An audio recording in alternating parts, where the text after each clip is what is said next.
Welcome to BRK News, Healthy Lifestyle with Lakshmi.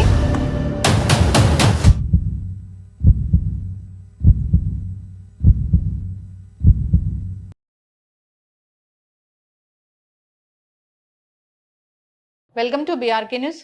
So జనరల్గా గురక snoring చాలా మందిని ఇబ్బంది పెడుతూ ఉంటుంది. అయితే గురక చాలా మందిలో చాలా తక్కువగా వస్తుంటుంది, కానీ కొందరిలో చాలా ఎక్కువగా ఉంటుంది, ఇబ్బంది పెడుతూ ఉంటుంది. ఇది ఒక అనారోగ్య సమస్య అని కూడా చెప్తూ ఉంటారు. ఇక కొందరిలో దీనివల్ల హార్ట్ అటాక్స్ వస్తాయని కూడా చెప్తూ ఉంటారు.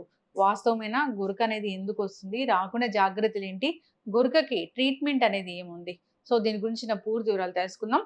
మనతో పాటు ఉన్నారు ప్రముఖ pulmonologist and ICU specialist doctor Ravindra గారు. డాక్టర్ గారు నమస్తే అండి. నమస్తే డాక్టర్ గారు, ఎప్పుడు కరోనా అప్పటి నుంచి అసలు వీడియోలు చేస్తూ ఉన్నాం మీతోని. చాలా రకాల ఈ ఊపిరితిత్తులకు సంబంధించి అనేక రకాల అనారోగ్య సమస్యల గురించి డిస్కస్ చేసాము. అయితే గురక చాలా మందిని ఇబ్బంది పెడుతూ ఉంటుంది. కొందరు చాలా పెద్దగా గురక పెడుతూ ఉంటారు. అది ఒక పెద్ద అనారోగ్య సమస్య అని కూడా చెప్తూ ఉంటారు. గురక ఎలా వచ్చినా అది అనారోగ్య సమస్యనా? అసలు ఎందుకు వస్తుంది ఈ స్నోయింగ్ అనేది? గురక అనేది చాలా మందిలో ఎలాంటి ఫీలింగ్ ఉంటుందంటే, గురక వస్తే సౌండ్ స్లీప్, చాలా మంచి నిద్రపోతున్నారు, మీరు గురకని అనారోగ్యం అంటారేంటి అని క్వశ్చన్ వేసేవాడు. బట్ గురక రావటం అనేది నిద్ర అనేది సరిగా పోకపోవడం, సో ఇది అనారోగ్య కారణాలకు దారితీస్తుంది. గురక వస్తే మంచి నిద్ర కాదు. ఓకే.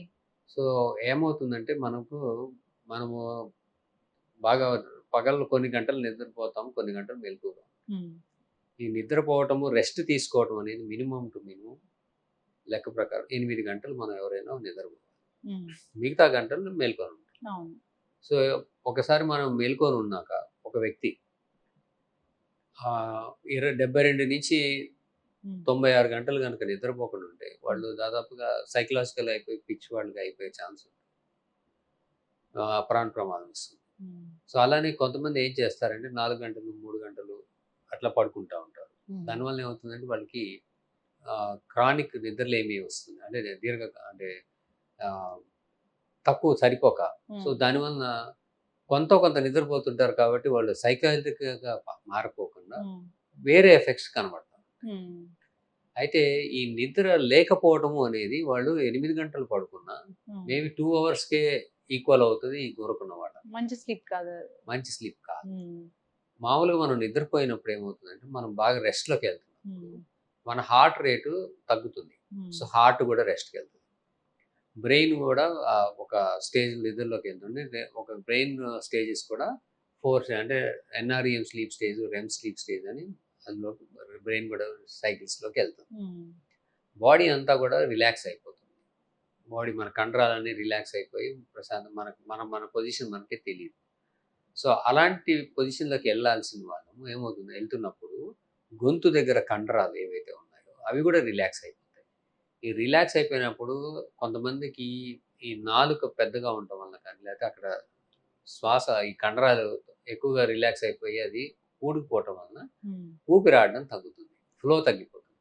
అంటే ఈ గాలి స్వేచ్ఛగా వెళ్ళాల్సినటువంటిది అంటే కష్టంగా వెళ్తుంటుంది, లేదా పూర్తిగా అయిపోతుంది ఒక స్టేజ్.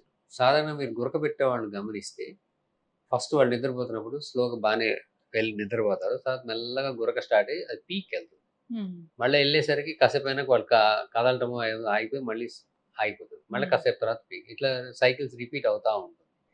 సో ఇట్లాగా అవ్వడానికి కారణం ఏంటంటే, వాళ్ళకి ఎప్పుడైతే ఈ టోన్ తగ్గిపోతుందో స్లోగా ఈ శ్వాస నాళం అనేది పూడుకుపోవడం స్టార్ట్ అవుతుంది.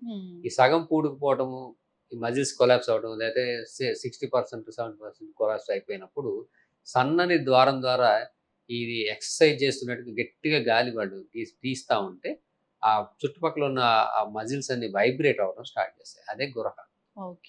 స్నోరింగ్ అంటే నథింగ్ బట్ ఇవన్నీ వైబ్రేట్ అవుతూ ఉంటాయి. ఈ వైబ్రేట్ అవుతూ ఉండటం వలన ఎనీథింగ్, బాడీ కానీ మెటల్ కానీ ట్యూనింగ్ ఫోర్క్ అది వైబ్రేట్ అయితే సౌండ్ వస్తుంది, మన టిష్యూస్ వైబ్రేట్ అయితే సౌండ్ వస్తుంది. ఈ సౌండే గురక. సో అది మరీ ఎక్కువ అయినప్పుడు పూర్తిగా అడ్డం పడిపోతుంది.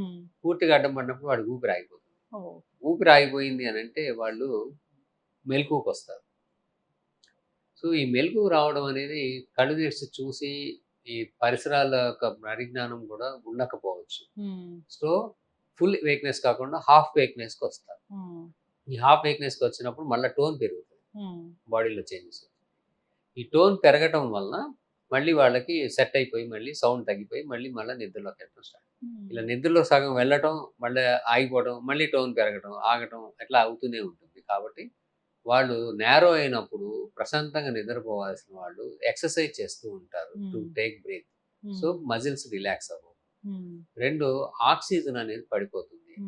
ఎందుకంటే 50% ఫ్లో పడిపోవడం కానీ లేకపోతే పూర్తిగా ఆగిపోవడం వలన బాడీలో ఆక్సిజన్ పడిపోతుంది. బాడీలో నిద్రపోతున్నప్పుడు ఆక్సిజనే లేనప్పుడు బాడీ అనేది ఒక ఎమర్జెన్సీని డిక్లేర్ చేసుకుంటుంది. ఈ ఎమర్జెన్సీని డిక్లేర్ చేసినప్పుడు హార్ట్ రేట్ పెరిగిపోతుంది, ఎడ్రినల్ అంటే మనం నీళ్ళలో పడ్డాం, ఊపిరి ఆడట్లా. సో మన పరిస్థితి ఎలా ఉంటుంది అనేది అది లిటరల్గా మన గురకలో ఉన్నప్పుడు సగం స్టేటస్ కానీ లేదా పూర్తిగా కానీ అలాంటి సిచ్యువేషన్స్ వస్తూనే ఉంటాయి. ఇలా వస్తూ ఉన్నప్పుడు హార్ట్ రేట్ పెరగటం కానీ లేకపోతే బీపీ పెరిగిపోవటం కానీ లేదా కెమికల్స్ బాడీలో రిలీజ్ అయిపోవటం కానీ ఇలాంటివి రిపీటెడ్గా అవుతూ ఉండి బాడీ సమతుల్యత దెబ్బతింటుంది. అలానే బ్రెయిన్ అనేది రెస్ట్లో ఉండదు. బ్రెయిన్ పూర్తిగా డిశ్చార్జ్ అయిపోయి మళ్ళీ రీఛార్జ్ అవ్వాలి. అంటే సెల్ ఫోన్ పూర్తిగా డిశ్చార్జ్ అయిపోయింది, ఛార్జింగ్ పెట్టాలి. మనం గంట పెట్టినట్టు అవుతుంది. అది 8 గంటలు ఛార్జ్ అవ్వాలనుకుంటే గంట 2 గంటలు పెడితే మళ్ళీ ఎక్కువసేపు పని చేయదు, మళ్ళీ వెంటనే డిశ్చార్జ్ అయిపోతుంది. సో ఇట్లాగా మనం పూర్తిగా బ్రెయిన్ రికవర్ అవ్వదు స్లీప్లో నుంచి. కండరాలు ప్రాబ్లమ్స్ ఉంటాయి. హైపాక్సియా అంటే ఆక్సిజన్ అందకపోవడం వలన అన్ని రకాలైనటువంటి చెడు ఎఫెక్ట్స్ బాడీకి అందకపోవడం వల్ల బ్రెయిన్ దెబ్బతింటం కానీ, హార్ట్ ఫెయిల్యూర్లోకి వెళ్తుండటం కానీ, ఈ రిథమ్స్ మారటం కానీ, ఇలాంటి రిథమ్స్ బీపీ మారటం సడన్గా హార్ట్ బీట్ తగ్గిపోయి హార్ట్ అటాక్స్ నిద్రలో రావటం కానీ, ఇలాంటివి చాలా నిద్ర టైంలో రావచ్చు. బాగా ఒబెసిటీ ఉన్న వాళ్ళలో వస్తుందా డాక్టర్ గారు? ఇది ఒబేసిటీ ఉన్న వాళ్ళలో ఎక్కువగా ఉంటుంది, కానీ లేని వాళ్ళలో కూడా ఉంటుంది. అయితే ఇవి నిద్రలో కాకుండా దీని ఎఫెక్ట్స్ తర్వాత డే టైంలో కూడా వాళ్ళకి పడతాయి. పొద్దున్నే లేవగానే ఫ్రెష్గా ఉండకపోవడం, నిద్ర వస్తున్నట్టు ఉండటం, దేని మీద కాన్సన్ట్రేట్ చేయలేకపోవటం, యాక్టివిటీ తగ్గటం, థింకింగ్ ప్రాసెస్లో అంటే చురుకుదనం తగ్గుతుంది. అంటే మనం ఏదైనా లెక్క అడిగామనుకోండి అందరు చెప్పేస్తారు, కానీ వీళ్ళు చెప్పేసరికి మిగతా వాళ్ళందరూ అంటే చురుకుదనం తగ్గిపోతుంది. అలానే పని చేస్తున్నప్పుడు పరధ్యానంగా చేయడం, వాటి వలన యాక్సిడెంట్ అవ్వడం. ఇప్పుడు బండి నడుపుతూ ఉంటే వాళ్ళు అది డెసిషన్ తీసుకునే ఫ్రాక్షన్ ఆఫ్ సెకండ్ తీసుకోలేకపోవడం వల్ల వెళ్ళి గుద్దటము, టర్న్ చేయలేకపోవడము, స్కిడ్ అయిపోవడము ఇలాంటివి జరుగుతాయి. సో అందుకనే గురకుండి ఈ ప్రాబ్లమ్స్ ఉన్నవాళ్ళు డ్రైవింగ్ చేయకూడదు. ఎస్పెషల్లీ ఇలాంటి జబ్బు ఉందా లేదా అని టెస్ట్ చేసి ఇది లేదు, ఈ గురక యొక్క సమస్య మనిషికి లేదు అన్నప్పుడు మాత్రమే కొన్ని జాబులు ఇస్తారు. అలాంటి పైలట్స్ ఇప్పుడు కొన్ని బిజీ ట్రైన్స్ నడపేవాళ్ళు వీళ్ళకి ఆ టెస్ట్ చేసి విజిలెన్స్ టెస్ట్ అంటారు, సైకోమోటర్ విజిలెన్స్ టెస్ట్ అనేది కండక్ట్ చేసి వీళ్ళు అలర్ట్గా ఉంటున్నారు, వీళ్ళకి నిద్ర రాదు, ఆ సమస్య లేదు అన్నప్పుడు ఇస్తారు. లేకపోతే వాళ్ళ వలన యాక్సిడెంట్ అయితే వాళ్ళతో పాటు ప్రయాణిస్తున్నారు ప్రయాణికులందరూ ప్రాబ్లం వస్తుంది, ప్రాణాలు పోతాయి కాబట్టి. సో అదే పరిస్థితుల్లో సివియర్ కండిషన్లో ఉండి నిద్ర ప్రాబ్లమ్స్ ఉన్నవాళ్ళు, స్నోరింగ్ ఉన్నవాళ్ళు డ్రైవింగ్ వాళ్ళంతటి వాళ్ళే చేయకపోవడం మంచిది. సో ఇలాంటి నష్టాలు చాలానే గురక వలన ఉన్నాయి, ఇవన్నీ ఎవరికి గమనించరు.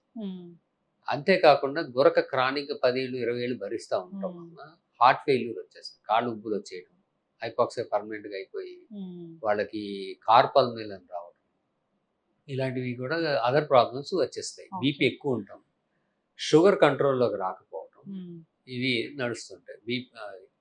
సో స్టడీస్లో చెప్పేది ఏమిటంటే బీపీ షుగర్ 2 కనుక ఉంటే అవి మోర్ దాన్ ఒక మెడిసిన్ కన్నా ఏదైనా జబ్బుకి అవసరం పడదు. అంటే బీపీకి 2 మెడిసిన్స్, షుగర్కి అట్లా ఉంటే వాళ్ళకి గురక ఉండే అంటే గురక అంటే స్లీప్ డిజార్డర్డ్ బ్రీతింగ్ ఉండే ఛాన్స్ ఎంత 60%. సో వాళ్ళు కంపల్సరీ వాడు చెక్ చేసుకుంటే ఇవి తొందరగా కంట్రోల్లోకి వచ్చే ఛాన్స్. అలానే అసలు ఈ గురక ఎవరిలో ఉండొచ్చు, అసలు ఎలాంటి వాళ్ళకి ఉంటుంది, ఇదేంటంటే జెంటిగా ఇది నిద్రపోయినప్పుడు ఈ టోన్ తగ్గిపోయే వాళ్ళకి ఎక్కువ ఉంటుంది. మ్యాక్రోగ్లాసియా అంటే నాలుక కొంతమందికి చాలా పెద్దగా ఉంటుంది, అలాంటి వాళ్ళకి ఉంటుంది. కొంతమందికి ఈ మెడ సన్నగా కాకుండా పొట్టిగా ఉండి లావుగా ఉంటుంది, అక్కడ వాళ్ళకి ఆ మెడ లోపల కొవ్వు కానీ కండరాలు కానీ పెద్దగా ఉండటం వలన ఆ శ్వాస ద్వారం తక్కువ ఉంటుంది, అందువలన వాళ్ళకి గురక వచ్చే ఛాన్స్. కొంతమందికి ఈ దవడ ఎముక చిన్నగా ఉంటుంది, మైక్రోగ్నాథియా అంటారు. ఈ దవడ ఎముక చిన్నగా ఉండటం వలన నిద్రపోయినప్పుడు ఆ టంగ్ లోపలికి పడిపోయి వాళ్ళకి అడ్డం వచ్చేస్తుంది, గురక వస్తుంది. సో ఇట్లాగా స్ట్రక్చరల్ ప్రాబ్లమ్స్ ఉన్నవాళ్ళు, అలానే మజిల్ టోన్ ప్రాబ్లమ్స్ ఉన్నవాళ్ళు, అలానే డిఫరెంట్ జబ్బులు ఉన్నవాళ్ళు. జబ్బులు అంటే ఈ షుగర్ కంట్రోల్ లేకుండా, అలానే బీపీ కంట్రోల్ లేకుండా, ఒబేసిటీ ఊబకాయం, అంటే ఒబేసిటీ ఎక్కువ ఉంటే గురక ఎక్కువ వస్తుంది, గురక వాళ్ళు పెట్టేవాళ్ళకి ఒబేసిటీ వస్తుంది. ఈ రెండు వయసు వర్షాలు పనిచేస్తూనే ఉంటాయి. అలానే న్యూరలాజికల్ కండిషన్, ఇప్పుడు కొంతమందికి స్ట్రోక్ వస్తుంది, కొంత పక్షవాతం ఉంటుంది. ఆ పక్షవాతం ఉన్న వాళ్ళు కంపల్సరీ స్లీప్ డిజార్డర్ బ్రీతింగ్ 70-80% ఉంటుంది. అలానే కొంతమందికి కిడ్నీ ఫెయిల్యూర్స్ ఉండి వాళ్ళు ట్రీట్మెంట్ తీసుకుని ఉంటారు, కొంతమంది డయాలసిస్ మీద ఉంటారు, సికేడి అంటారు వాళ్ళు. వాళ్ళకి ఈ స్లీప్ డిజార్డర్డ్ బ్రీతింగ్ ఉండే ఛాన్స్ నియర్లీ 70%. సో ఇలాగా సెక్టర్ వైజ్ తీసుకుంటూ డిఫరెంట్ కండిషన్స్లో తీసుకుంటే వాళ్ళకి ఈ స్నోరింగ్ ఉండడం, గురక ఉండడం అనేది జరుగుతుంది. యూజువల్గా 4-5% ఆఫ్ జనరల్ పాపులేషన్లో మనకి ఈ గురక అనేది ఎక్స్పెక్ట్ చేయొచ్చు. వాళ్ళకి హెల్త్ ఎఫెక్ట్స్ ఉంటాయి. సో ఎవరు ఈ అటెన్షన్కి వచ్చి అసలు కన్సిడర్ చేయాలి, అది కూడా కొంతమందికి డౌట్ వస్తుంది ఇలా. సో నేను చెప్పినట్టు ఈ జబ్బులు ఎవరైనా ఉన్నవాళ్ళు కంపల్సరీ చెక్ చేసుకోవాలి. ఒబేసిటీ ఉన్నవాళ్ళు, బీపీ కంట్రోల్లో లేని వాళ్ళు, షుగర్ కంట్రోల్ లేని వాళ్ళు, రెండు జబ్బులు ఉన్నవాళ్ళు, సికేడి, స్ట్రోక్ ఉన్నవాళ్ళు, వీళ్ళు కంపల్సరీ ఒకసారి చెక్ చేసుకొని ఉంటే మరి. ఇవి కాక కొంతమందికి మీటింగ్లో కూర్చుంటే నిద్ర వస్తుంది, న్యూస్ పేపర్ చదువుతూ టీవీ చూస్తూ నిద్రపోతారు, తూలుతుంటారు. డే టైం స్లీపీనెస్ అంటారు, ఎక్సెసివ్ డే టైం స్లీపీనెస్. కొంతమంది బజార్కి వెళ్తారు, మన ఇంట్లో వాళ్ళు 10 సరుకులు లిస్ట్ చెప్పి పట్టరారా అని చెబుతారు, వాళ్ళు వెళ్ళి 2-3 తెస్తారు, మిగతాన్ని మర్చిపోతారు సాధారణంగా. సో 5-6 ఐటమ్స్ చెప్తే కూడా వాళ్ళు ఏదో ఒకటి మర్చిపోయి వచ్చేస్తారు. ఇది సాధారణంగా ఎవరికి ఉంటుంది, ఈ స్లీప్ డిజార్డర్ బ్రీతింగ్ అంటే గురకున్న వాళ్ళకి ఉంటుంది. అలా మర్చిపోతుంది, మతి మరుపు అంటారు. క్యాలిక్యులేషన్స్ స్లో అయిపోయినా, యాక్సిడెంట్స్ చేస్తున్నా, కూర్చొని నిద్రపోతున్నా, అలాంటి వాళ్ళు కంపల్సరీ తప్పనిసరిగా ఈ ప్రాబ్లం ఉందా లేదా చెక్ చేసుకుంటారు, స్నోరింగ్ అనేది. సో చాలామంది వస్తారు, చెప్తారు మాకు స్నోరింగ్ పెద్దగా రావట్లేదండి, సౌండ్ ఏం రాదు, అయినా మీరు ఆ ప్రాబ్లం ఉందంటారే. సో దానికి స్టడీస్లో ఏంటంటే దెర్ ఆర్ 2 వెరైటీస్. ఒకటేమో సౌండ్ స్లోరర్స్, పెద్దగా గురకొచ్చి స్నోర్ చేసేవాళ్ళు. కొంతమంది సౌండ్ రాదు కానీ ఆ ప్రాబ్లం ఉంటుంది, అబ్స్ట్రక్టివ్ స్లీప్ ఎప్నియా అంటారు, అది ఉంటుంది. సో గురక బయటికి శబ్దం రాకపోయినా ఆ ప్రాబ్లం ఉండే ఛాన్స్ ఉంటుంది. ఆ ఛాన్స్ అది ఉన్నప్పుడు హెల్త్ ప్రాబ్లమ్స్ వస్తాయి. సో అలా గురక రాకపోయినా కూడా వాళ్ళకి కూడా ట్రీట్ చేయాల్సిన అవసరం. 2, కొంతమంది వచ్చి సార్ మీరు చెప్పారు కదా ఒబేసిటీ ఉన్న వాళ్ళకే కదా, నేను బక్కగా ఉన్నాను నాకు ఉందంటారు. సో ఈ ఒబేసిటీ లేకపోయినా కూడా నాన్ ఒబేస్ స్నోరర్స్ కూడా సిగ్నిఫికెంట్ గానే పాపులేషన్లో ఉన్నారు. వాళ్ళకి ఏంటంటే ఈ టోన్ ప్రాబ్లము, స్ట్రక్చరల్ ప్రాబ్లము ఏదో ఉంటుంది, స్టంగ్ ప్రాబ్లం ఇలా ఉండటం వల్ల. సో అదేంటో చూసి మనం కరెక్ట్ చేయాల్సిన అవసరం ఉంటుంది. అయితే కొంతమంది ఇంకొక డౌట్ ఏముంటుందంటే జనరల్గా అసలు ఏ ఏజ్ వాళ్ళలో, చిన్నపిల్లల్లో నుంచి పెద్దలు, ఇది పీడియాట్రిక్లో కూడా ఉంటుంది, పెద్దవాళ్ళలో కూడా ఉంటుంది. మేము కొన్ని పీడియాట్రిక్ పేషెంట్స్ చూసాం, స్కూల్లో కాన్సన్ట్రేట్ చేయట్లేదు, నిద్రపోతున్నారు, వాళ్ళు ఎప్పుడు ఒక నాయిజీ బ్రీతింగ్ వస్తుంది. వాళ్ళకి ఏంటంటే ఇంకా టాన్సిల్స్, కొన్ని ఎడినైడ్స్ అని కొన్ని అడ్డం కూడా ఉంటాయి. చిన్న నాయిజీ బ్రీత్ కూడా గురక అంటామా? వాళ్ళకి ఆ టైంలో ఉన్న వాళ్ళకి గురక ఎక్కువ ఉంటుంది, నాయిస్ బ్రీతింగ్ ఉంటే గురక. అలాంటి కండిషన్ ఉంటే వాళ్ళకి గురక ఎక్కువ అయిపోతుంది ఉన్నవాళ్ళకి ఉంటే. సో వాళ్ళు ఎఫెక్ట్ అవుతారు. సో వాళ్ళని మీరు ట్రీట్ చేసినప్పుడు వాళ్ళు క్లాస్లో ఇంప్రూవ్ అవ్వడం కానీ, వాళ్ళు ఒబేసిటీ తగ్గడం కానీ, మిగతా పనులు కరెక్ట్ చేసుకోవడం కానీ, అవన్నీ యాక్టివిటీస్ బాగా ఇంప్రూవ్ అయిపోవడం కానీ ఇవన్నీ జరుగుతాయి. సో ఈ పిల్లల నుంచి పెద్దల వరకు ఒబేసిటీ అయినా నాన్ ఒబేసిటీ అయినా ఇది ఎవరికైనా కానీ గురక ఉండొచ్చు. సో ఎవరికైతే లక్షణాలు ఉన్నాయో, ఎవరికైతే అవసరమో వాళ్ళు మాత్రం కంపల్సరీ చెక్ చేసుకొని ట్రీట్ చేయాల్సిన అవసరం. ట్రీట్మెంట్ అంటే ఇక్కడ ట్రీట్మెంట్ అనేది 2 రకాలు ఉంటుంది. ఒకటి ఏంటంటే సర్జికల్ ట్రీట్మెంట్. సో అంటే కొంత కరెక్ట్ చేసి వాటిని పర్మనెంట్గా తీసేయడం. అయితే ఈ కరెక్షన్ ఎలా అంటే, కొంతమంది చిన్న దవడ ఉంటుంది, సో దాని దవడని జా అడ్వాన్స్మెంట్ సర్జరీ అని అవును. మీరు చేస్తారు. చెప్పారు కదా స్ట్రక్చరల్ ఇష్యూస్. స్ట్రక్చర్ టంగ్ పెద్ద టంగ్ సైజ్ తగ్గించడం, ఆ టంగ్ వెనక్కి పడిపోకుండా ముందుకేసి కుట్టేయడం. సో ఇలాంటి కొన్ని కరెక్టివ్ సర్జరీస్ చేస్తారు. అయితే కొంతమందికి ఈ థ్రోట్ దగ్గర కరెక్షన్ చేయడానికి ఉవిలో ప్యాలెటోప్లాస్టీ అని చేస్తారు. అది కొంతమందిలో సక్సెస్ ఉంటుంది, కొంతమందిలో ఫెయిల్యూర్. సో ఫెయిల్యూర్ రేట్స్ సిగ్నిఫికెంట్గా ఉన్నాయి కాబట్టి అది ఎవరికి సెట్ అవుతుంది, ఎవరికి సెట్ అవుతుందో చెప్పలేము కాబట్టి అది సర్జికల్గా పెద్దగా రికమెండేషన్స్ ఈ మధ్య లేవు. ఇంకేదో చిప్పులా ఉంటది, అది పెడతారంటున్నారు, ఏంటి డాక్టర్ గారు? అవన్నీ టెంపరీ. అవన్నీ కొన్ని కరెక్షన్స్ బట్టి టంగ్ బయటికి లాగడం, కొన్ని ప్రాసెస్ కరెక్ట్ చేయడం, అవన్నీ మైల్డ్ వెరైటీస్ లో చేస్తారు. సో సివియర్ వెరైటీస్ లో అయితే మాత్రం ఓన్లీ ఒకటే మెథడ్ ఏంటంటే మెషిన్ పెట్టుకొని పడుకోవడం. అంటే ఎవరికైతే ఆ ఎయిర్ కొలాప్స్ అయిపోయి వేరు కొలాప్స్ అవ్వకుండా ప్రెషర్ పెట్టి న్యూమాటిక్ ప్రెషర్ కాబట్టి ఒక ఛానల్ ప్రొవైడ్ చేసి అది కొలాప్స్ అవ్వకుండా దాన్ని maintain throughout the sleep maintain చేస్తారు ఒక మిషన్ తో. దాన్ని సిపాప్ మిషన్ అంటారు, continuous positive airway pressure machine. ఈ సిపాప్ అనేవి 2-3 రకాల సెట్టింగ్స్ లో దొరుకుతాయి. వాళ్ళ రిక్వైర్మెంట్ బట్టి, వాళ్ళకి వచ్చే రెస్పాన్స్ రేట్ బట్టి plain CPAP, auto CPAP, BiPAP, అయితే బైపాప్ విత్ ఇంటెలిజెంట్ ఇలాంటి డిఫరెంట్ సెట్టింగ్స్ లో వాళ్ళకి సజెషన్స్ చేయాల్సి. అప్పుడు గురక రాదా, గురక తగ్గిపోతుందా? గురక రాదు. గురక రాకపోవడం వల్ల డీప్ స్లీప్ లోకి వెళ్తారు. హార్ట్ ప్రాబ్లమ్స్ రావు, బ్రెయిన్ ప్రాబ్లమ్స్ రావు, ఫుల్ రికవరీ అవుతుంది బాడీ. వాళ్ళకి మతిమరుపు ప్రాబ్లమ్స్ పోతాయి, అలర్ట్నెస్ పెరుగుతుంది, క్యాల్కులేషన్స్ అవి తిరిగి వస్తాయి, యాక్సిడెంట్స్ చేసుకోరు. సో ఇవన్నీ కరెక్షన్స్ అవుతాయి. సో షుగర్ లాంటివి కంట్రోల్కి వస్తాయి, ఒబేసిటీ వాళ్ళు ప్రయత్నాలు చేస్తే తగ్గుతారు. ఇలాంటివన్నీ వాళ్ళు they can maintain. Life expectancy కూడా పెరుగుతుంది. ఇవన్నీ కూడా ఇది కొంతమంది సడన్ గా ఈ హార్ట్ ఫెయిల్యూర్స్ రావడం, లైఫ్ ఎక్స్పెక్టెన్సీ తగ్గిపోవడం, క్రానిక్ గా ఉండడం, ఇలాంటివి జరుగుతాయి. కాబట్టి ఇవన్నీ జరగకుండా మనం ప్రివెంట్ చేసుకోవచ్చు. అంటే దీనికి ట్రీట్మెంట్ అయితే ఉంది. స్ట్రక్చరల్ ఇష్యూస్ అయితే సర్జరీ, లేదంటే ఇప్పుడు మీరు చెప్పిన సిపాప్ మిషన్. ఓకే, అదైతే మొత్తానికి తగ్గిస్తుంది డాక్టర్ గారు? ఎస్, దాదాపుగా అది కరెక్ట్ గా వాడిన వాళ్ళకి 100% దాదాపుగా మరి పర్సెంట్ తక్కువ అందరూ రెస్పాండ్ అయ్యారు. అంటే గురక ఉన్న వాళ్ళకి భయం లేదు, గురక తగ్గించడానికి ఒక ట్రీట్మెంట్ అనేది ఉంది, ఒక మిషన్ లాంటిది అనేది ఉంది. ఓకే, చాలా మంది ఇప్పుడు ఇంట్లో వాళ్ళ గురక పెడుతుంటే చాలా మంది నిద్రపోని పరిస్థితి అనేది ఉంటుంది, పక్కన వాళ్ళకి డిస్టర్బెన్స్ ఎక్కువగా ఉంటుంది. ఎస్, అది అలాంటి వాళ్ళ వల్లనే అసలు అటెన్షన్ లోకి వస్తుంది. అందులో మళ్ళీ వెరీ రేర్లీ కొంతమందికి ట్రీట్మెంట్ అవసరం పడుతుంది. సో అసలు అవసరం లేదని చెప్తాం, ఎందుకంటే వాళ్ళకి ఏం ఎఫెక్ట్స్ ఉండవు. అంటే దాన్ని ఎట్లా అంటే మేము దాన్ని స్లీప్ స్టడీ అని చేస్తాం, నాక్టర్నల్ పాలిసామ్నోగ్రామ్. ఈ నాక్టర్నల్ పాలిసామ్నోగ్రామ్ లోనే మనం క్వాంటిఫై చేస్తాం మైల్డ్, మోడరేట్, సివియర్. సో కొంతమంది గురకని వస్తారు కానీ వాళ్ళకి ఏ ఎఫెక్ట్స్ ఉండవు, డే టైం స్లీపీనెస్ ఉండదు, బాగా నిద్రపోతారు, అన్ని బాగానే ఉంటాయి. స్టడీ చేస్తే కూడా వాళ్ళ ఇండికేషన్స్ ఏవి ఉండవు. సో అది వెరీ రేర్, ఒక పర్సంటేజ్ ఉంటారు. వాళ్ళకి మాత్రం స్నోరింగ్ సౌండ్ వస్తుంది, ఇంకా వాళ్ళు చేయాల్సిన అవసరం ఏం లేదు.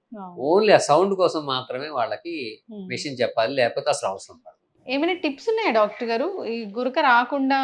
ఎస్, గురక రాకుండా అంటే ఫస్ట్ ఫార్మోస్ట్ ఏంటంటే ఈ టిల్ సమ్ మెడికల్ అటెన్షన్ వచ్చేంత వరకు ఒకటి బరువు తగ్గడం. సిగ్నిఫికెంట్ గా బరువు తగ్గితే సీరియస్నెస్ ఆఫ్ స్నోరింగ్ తగ్గిపోతుంది. 2, పడుకునేటప్పుడు సైడ్ కి తిరిగి పడుకోవడం. Best option. ఏదో ఒక పక్కకి, ఎప్పుడు పక్కకే తిరిగి పడుకుంటే గురక వచ్చే ఛాన్స్ తక్కువ ఉంటుంది. అయితే మనకు తెలియదు, మనం ఎప్పుడు తిరిగిపోతామో తెలియదు. సో అందుకని ఏం చేస్తారంటే ఒక పింకీ బాల్ అనేది టెన్నిస్ బాల్ వీప్ కేసి కట్టుకుంటారు, చొక్కా బనీన్ వేసి కుట్టేసుకుంటారు డ్రెస్ కి. సో వాళ్ళు తిరగగానే అది గుచ్చుకుంటుంది, మళ్ళీ వెంటనే పక్కకు తిరిగిపోతారు.